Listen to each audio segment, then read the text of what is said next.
Сәлем арна көрермендері, қазақша тілді арнаның дамуына үлес қосып тіркеле кетіңіздер.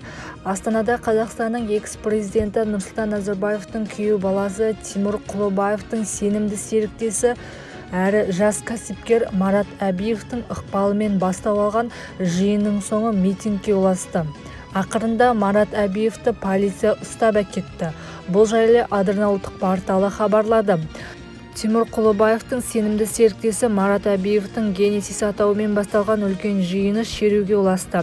Құқық қорғаушылар бұдан бұрын да әр ауданнан автобустармен ағылғандарды орта жолда тоқтатып, шерушілерді кері қайтарған. Әзірге Астанада болып жатқан оқиғаға қатысты нақты мәлімет жоқ. Видеода шеруендеткендердің Керуен-Сарай ауданына бет алғандығы байқалады. Елордада күн ұзағына интернет байланысының өшірілгендігі жайлы оқырмандар жазып жатыр. Қолда бар деректерге сенсек, Марат Әбиевтің жобасын қолдау үшін петицияға 350 мың адам қол қойған. Алайда қазір Әбиевтің жобасына қатысты сайт жұмыс істеп тұрған жоқ. Өзін полиция ұстап әкетті. Шамамен 1 сағат бұрын жастардың үлкен тобы да осылай құрықталды.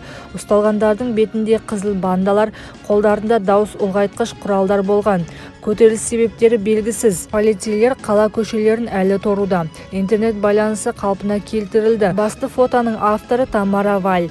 Телеграмдағы Чемодан Госсекретов арнасы Марат Әбиев пен Назарбаев отбасының іскерлік байланысын айғақтайтын құжатты жариялады.